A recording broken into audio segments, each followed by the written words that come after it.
Hello बच्चों, जितने भी छात्र इंटरमीडिएट के हैं और 2024 के बोर्ड परीक्षा में शामिल होने वाले हैं तो उन सभी छात्रों के लिए ये वीडियो काफ़ी इंपॉर्टेंट होगा। यहाँ पे हम लोग दोस्तों फिजिक्स के टॉप 25 क्वेश्चंस लेकर आए हैं जो आप सभी के मॉडल सेट पर आधारित है 2024 के बोर्ड एग्जाम में। ठीक है, तो जितने भी छात्र आने वाले बोर्ड परीक्षा में शामिल होने वाले हैं इस वीडियो को अंत तक जरूर देखेगा। क्लास 12 वालों के लिए दोस्तों हर एक सब्जेक्ट का यहाँ पे कम से कम काफ़ी सारे दोस्तों मॉडल सेट की तैयारी आप लोगों को कराई जाएगी। तो चैनल को सब्सक्राइब कर लेना, वीडियो को लाइक करके शेयर जरूर कर दीजिएगा। दोस्तों और भी काफ़ी सारे क्वेश्चंस का प्रैक्टिस सेट करना चाहते हैं तो ये ऑफिशियल वेबसाइट है स्टार का स्टडी पॉइंट का .com लिखिएगा गूगल पे जाके, आपको हर एक सब्जेक्ट का जितनी भी सब्जेक्ट है क्लास 12 में, चाहे आप आर्ट्स साइंस कॉमर्स तीनों स्ट्रीम छात्रों के लिए आपको सभी सब्जेक्ट का स्टडी मटेरियल मिल जाएगा, ऑब्जेक्टिव सब्जेक्टिव साथ में मॉडल सेट और प्रीवियस ईयर क्वेश्चन बैंक। ठीक है, तो जाके आप लोग जरूर प्रैक्टिस सेट कीजिएगा। तो चलिए हम लोग आज के इस वीडियो में देखते हैं फिजिक्स का कुछ important objective model set question को। ठीक है, ताकि इस वीडियो में जितने भी टॉपिक्स है दोस्तों फिजिक्स का सभी टॉपिक्स को मिला के क्वेश्चंस यहाँ पे सिलेक्ट किए गए हैं। तो चलिए पहला प्रश्न देखते हैं, सभी छात्र अंत तक जरूर देखिएगा। ठीक है, कहा गया है पहला कि यदि समरूप विद्युत क्षेत्र x अक्ष की दिशा में हो तो समविभवी होगा। देखिए इस तरह के प्रश्न आप लोग को बोर्ड एग्जाम में पूछे ही जाएंगे। कभी कभी यहाँ पे y अक्ष दे दिया जाएगा, कभी कभी आपको z अक्ष दे दिया जाएगा। ठीक है, लेकिन क्वेश्चंस आपको हर साल ये प्रश्न पूछा ही जाता है। जब आपको x अक्ष पूछा जाएगा तो आपको लगाना है yz तल में।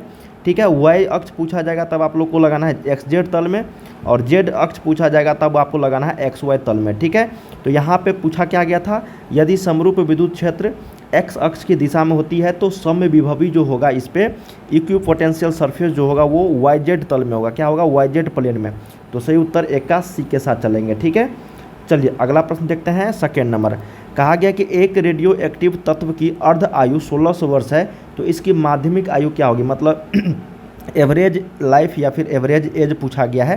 तो ये फार्मूला बेस्ड प्रश्न है, इसका फार्मूला आप लोग को याद होनी चाहिए कि हाफ लाइफ बराबर, देखो ये हाफ लाइफ इजकल टू होता है आपका 0.693 गुने एवरेज लाइफ। ठीक है, एवरेज लाइफ। तो हमको पूछा क्या गया, एवरेज लाइफ ना, तो एवरेज लाइफ यहाँ पे लिखेंगे बराबर हाफ एज, अब बट्टा में क्या लिखेंगे 0.693। ठीक है, तो हाफ एज हम लोग को दिया गया है कितना वर्ष, 16 वर्ष।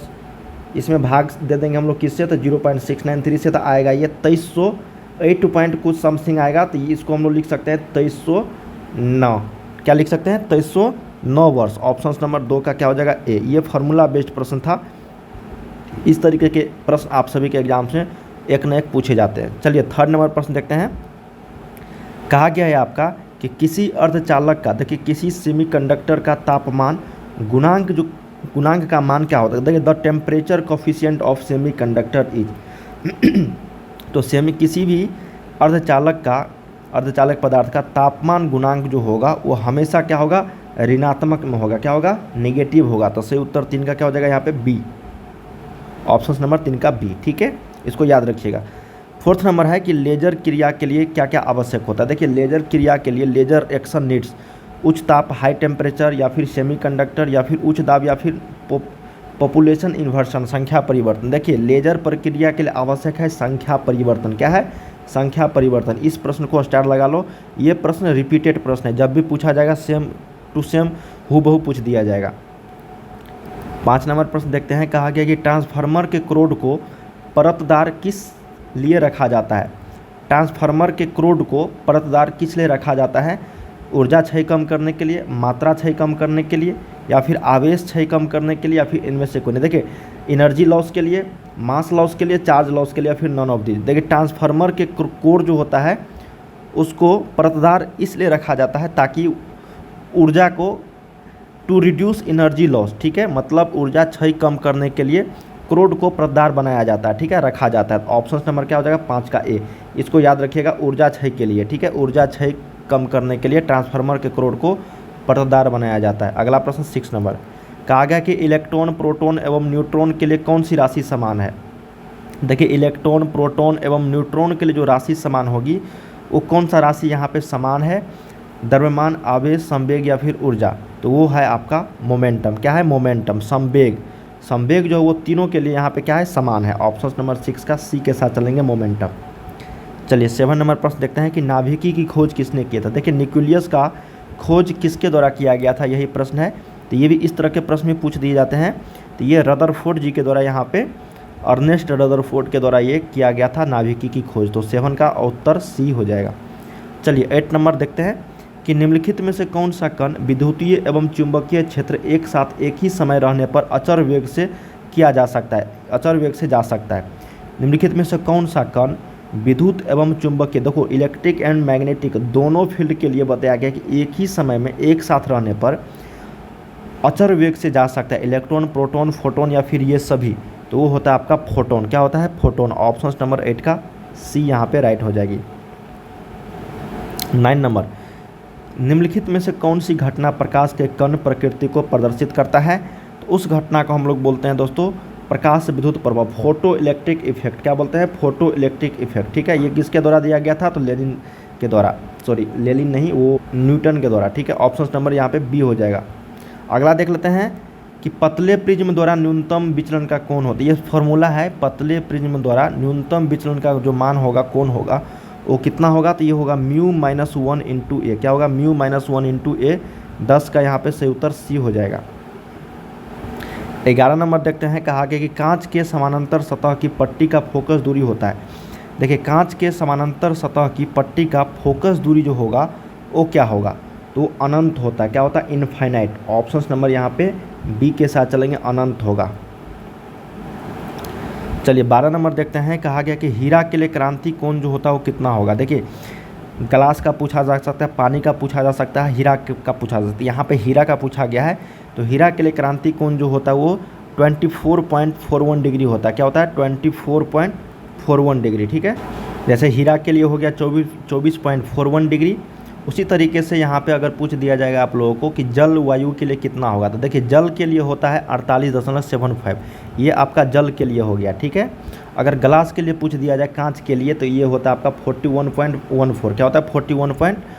तो ये हो गया कांच के लिए। तो ये तीनों चीज़ आप लोगों को यहाँ पे याद रखना होगा। ठीक है, पूछ दिया जाएगा कोई ना कोई एक। चलिए अगला देख लेते हैं कि अवरोध के किनारे प्रकाश का मुड़ना क्या कहलाता है? देखिए अवरोध के किनारे प्रकाश का मुड़ना हम लोग बोलते हैं इसको विवर्तन। क्या बोलते हैं? डिफ्रैक्शन। ऑप्शन नंबर यहाँ पे बी जो है यही करेक्ट है, विवर्तन बोलते हैं। तो 13 का सही उत्तर बी। चलिए 40 नंबर देखते हैं कि सामान्य समायोजन में एक सरल सूक्ष्मदर्शी की आवर्धन क्षमता जो होती है, ये फार्मूला है, इसको याद रखना होगा। ये होता है आपका 1 + d/f। क्या होता है? 1 + d/f। 14 का सही उत्तर आपका ऑप्शन नंबर ए है, यही करेक्ट है। चलिए 15 नंबर देखते हैं कि 4 डायोप्टर क्षमता के लेंस की फोकस दूरी क्या होगी? देखिए 4 डायोप्टर क्षमता के लेंस की जो फोकस दूरी होगी बहुत ही सिंपल है। आपको डायोप्टर का मान दे दिया गया है 4, फोकस दूरी निकालना है तो हम लोग जानते हैं 1/d होता है। तो मीटर में सभी ऑप्शंस दिया गया और सेंटीमीटर में भी, और 4 डायोप्टर दिया गया है। ठीक है, तो यहाँ पे अगर 1 लेते हैं तो यहाँ पे 4 तो ये हो जाएगा 0.25 मीटर। ठीक है, अगर सेंटीमीटर में बोला जाएगा तो ये होगा 25 सेंटीमीटर। देख लेते हैं दोनों में से क्या ऑप्शन में, तो ऑप्शन नंबर ए है 0.25 मीटर। तो यही आपका क्या हो गया? करेक्ट हो गया। अगर सेंटीमीटर में रहता तो 25 सेंटीमीटर होता। ठीक है, अगला है कि प्रोटॉन का विराम द्रव्यमान क्या होता है? देखिए the rest mass of proton. Proton का अगर रेस्ट मास पूछा जाएगा तो हमेशा क्या होगा? शून्य होगा। क्या होगा? शून्य होता है इसका मास। ऑप्शन नंबर 16 का ए। 17 देख लेते हैं कि फैराडे का विद्युत चुंबकीय प्रेरण का नियम किसके संरक्षण का परिणाम है? देखिए विद्युत चुंबकीय प्रेरण जो है फैराडे का नियम है, जो जनित्र के लिए यहाँ पे डायनेमो कार्य करता है इसी नियम पर, वो किसके संरक्षण का परिणाम है? आवेश, ऊर्जा, चुंबकीय क्षेत्र या फिर बी तथा सी दोनों। तो ये है आपका ऊर्जा के लिए। क्या है? ऊर्जा के लिए। Option number B energy. अगला देख लेते हैं कि गर्म करने पर अर्धचालकों का प्रतिरोध क्या होता है? देखिए गर्म करने पर अर्धचालकों का जो प्रतिरोध होता है वो घटता है। क्या होता है? घटता है। तो सही उत्तर 18 का क्या होगा? ए होगा। 19 देखते हैं कि निम्नलिखित में से किसका अपवर्तनांक सबसे अधिक होगा? तो सबसे अधिक अपवर्तनांक जो होता है वो हीरा का होता है। ठीक है, सबसे ज़्यादा, सबसे अधिक। ऑप्शन नंबर सी 19 का। 20 देखते हैं कि मानव नेत्र का विभेदन क्षमता कितना होता है? देखिए मानव नेत्र का रिजॉल्विंग पावर जो होता है ह्यूमन का, वो कितने सेकेंड का होता है? ये बहुत ही इंपॉर्टेंट प्रश्न है दोस्तों, ये पूछा गया है। तो वो 60 सेकेंड का होता है। क्या होता है? 60 सेकेंड। ऑप्शन नंबर यहाँ पे बी करेक्ट हो जाएगी। 21 नंबर देखते हैं कि NaND गेट के लिए बुलियन व्यंजक क्या होगा? देखिए NaND गेट के लिए बुलियन व्यंजक का जो मान होगा वो होता है A.B के ऊपर रेकनिंग बराबर Y। जो ऑप्शन नंबर आपका ए में है यही इसका करेक्ट आंसर हो जाएगी। 21 का ए सही उत्तर। 22 देखते हैं, कहा गया कि 1 किलोग्राम मात्रा के तुल्य ऊर्जा, देखो 1 किलोग्राम ऊर्जा को अगर हम लोग जूल में बदलेंगे तो क्या होगा, तो 1 किलोग्राम बराबर होगा यहाँ पे 1 kg बराबर कितना जूल के बराबर होगा, वो कितने तुल्य ऊर्जा के बराबर होगा, यही प्रश्न है। तो ये होगा 10 के पावर 17 जूल के बराबर, ये आपको याद रखना होगा। ठीक है, ऑप्शन नंबर यहाँ पे सी करेक्ट हो जाएगी।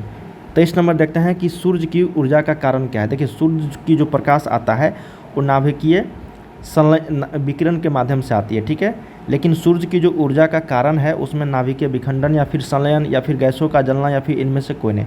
तो सूर्य की जो ऊर्जा का कारण बनता है दोस्तों, ये नाभिकीय संलयन के द्वारा बनता है। ऑप्शन नंबर यहाँ पे 23 का बी आपका राइट हो जाएगा। जैसे हाइड्रोजन बम जो होता है, हाइड्रोजन बम ये आपका यहाँ पे किसके लिए, तो ये आपका नाभिकीय विखंडन में काम करता है। ठीक है, अगला है निम्नलिखित में से किसका वेधन क्षमता अधिकतम होता है। देखिए मैक्सिमम पेंट्रेटिंग पावर जो होगा वो किसका अधिक होगा, वो गामा रेज का होता है। क्या होता है, गामा रेज का। लास्ट है यहाँ पे 25 नंबर कि ट्रांजिस्टर में पीएन जंक्शन की संख्या कितनी होती है। देखिए ट्रांजिस्टर में पीएन जंक्शन की संख्या 2 होता है, तो ये आपको याद रखना होगा, ऑप्शन नंबर बी। हम लोग यहाँ पे 1 से लेकर 25 तक क्वेश्चंस किए हैं जो आप सभी के एग्जाम्स के लिए काफ़ी इंपॉर्टेंट था। इसी तरीके के कई सारे क्वेश्चंस आप सभी के एग्जाम्स में आएंगे। तो उम्मीद करते हैं इस वीडियो के माध्यम से जितने भी क्वेश्चन मैंने आप लोग को बताया वो सारे आप लोग यहाँ पे याद कर लिए होंगे। तो चलिए हम लोग अगले वीडियो में मिलते हैं, तब तक के लिए आप लोग तैयारी करते रहिए वेबसाइट की मदद से। बाय बाय सभी।